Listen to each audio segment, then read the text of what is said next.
Skatepark's important because, firstly, it's a central part of the history of skate culture in Britain. It's one of the first parks to be built, one of the biggest and one of the best. It's the best for many miles around. Even now, in its current state as a concrete park, it's brilliant.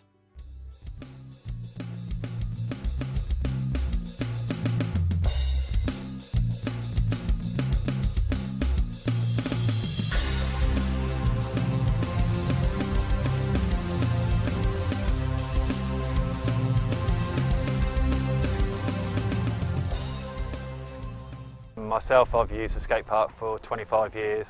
I grew up at the skate park, so it's given me a lot of things over the years. I've been the UK national champion 6 times. I've been a world champion in flatlands, BMX flatlands I should say, twice. And I was world champion when I was 12 as a result of this place. Most of my work seems to be about trying to motivate young people to get involved, trying to lift their aspirations. When I came down here, it was really clear that young people were working together, they were motivated.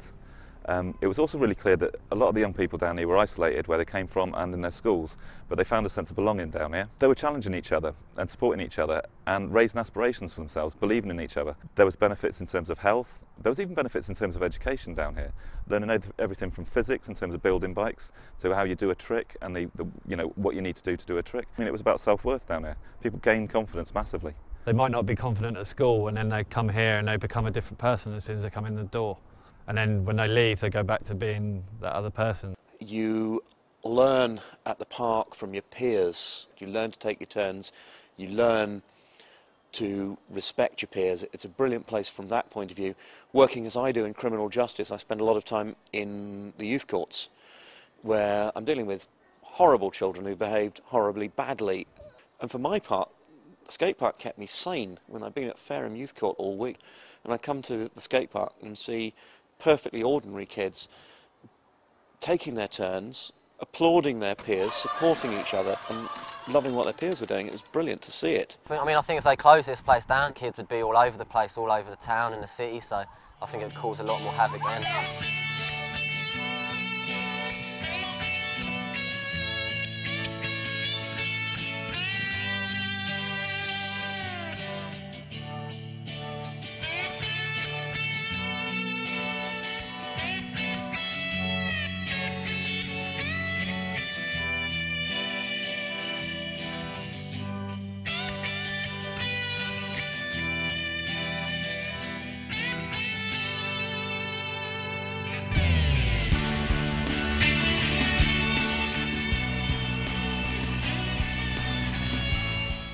Because the council are disorganised, mismanage money, generally poor at overseeing sport facilities which do not involve your general mainstream sports. They've just generally done a bad job of running Southsea Skateboard Park. They've run it into the ground. The skate park is viewed as low on the agenda. If you've got other city council venues like swimming pools or schools and they get damaged, that'll be fixed almost immediately. This is a public venue, but it's not treated in the same way.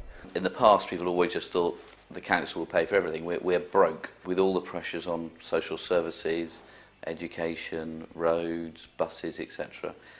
There are huge demands on the council budget, and things like sports and recreation are the things that get pushed out. We'll never have the money to be able to put into the investment that's needed, because that money will go on things like fire doors in old people's homes. We're building a new Olympic-sized swimming pool in the north of the city. It's going to cost us 20 million quid. They want to build a millennium-sized swimming pool in Portsmouth. We don't need an Olympic-sized swimming pool. Swimmers will be swimmers from wherever they come from, you know. There's a skate park user group, and basically all the guys have got together and basically just done fundraisers, done competitions down here, just making money and just trying to get lids, and I think that's just where they're starting, getting lids, and then eventually hopefully they'll raise enough money to get new ramps and just get it up and going again.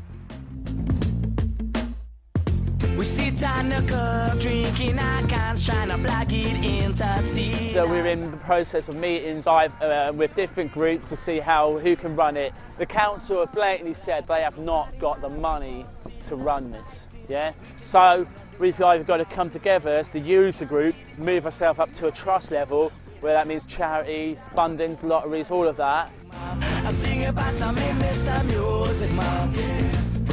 Mr. Music Man. I sing about some Mr. Music Man. Mr. Music Man. I sing about... We started with, I hesitate to call it an event, but with a tidy up. We went in and showed the place we loved it by tidying stuff out from under places, moving flammable stuff from under wooden ramps, a general clear up. We had Love the Skatepark Day, which had massive attendance and huge publicity. We've had jams, we've sold t-shirts. We are quite confident in our ability to organise events. Organising fundraisers at Havana, Liquid and MV nightclub. So far I think they've raised about £1,400, which is brilliant.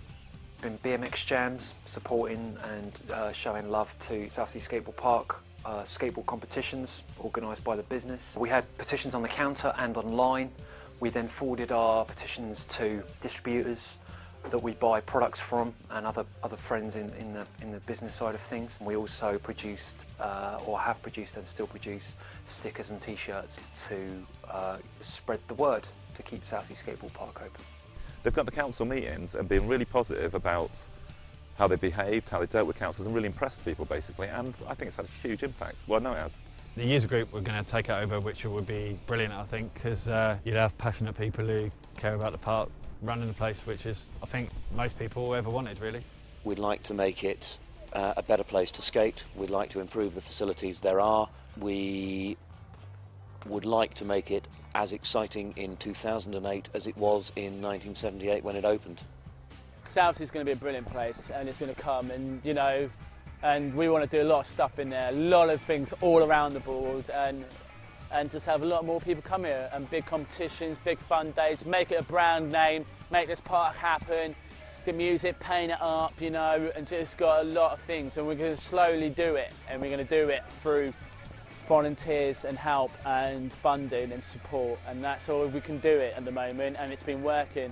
Help make the skate park a good, positive, safe environment for kids, and also to just improve the quality of the ramps and take it back to what it used to be in its heyday, which was an amazing skateboard park. Its future is best not being run by the council. I think it's got a much better long-term future if the user group and other users take it over and run it instead of us doing it. If the plans come into action, then there's absolutely no reason next year that the park should be going in the other direction. It will be moving forward, and there'll be more people and more footfall. The user group taking it over and it becoming a charity or a trust means they're able to apply for lots of different grants that could never be applied for if it's the City Council running it. Now I hope that, and I've been working with them to try to get a grant of £50,000 from outside the City Council. That would be to renew the equipment, make some of the jumps better or whatever. And I think that will be the first of what I hope are going to be many different grants that they get because they're no longer run by the council.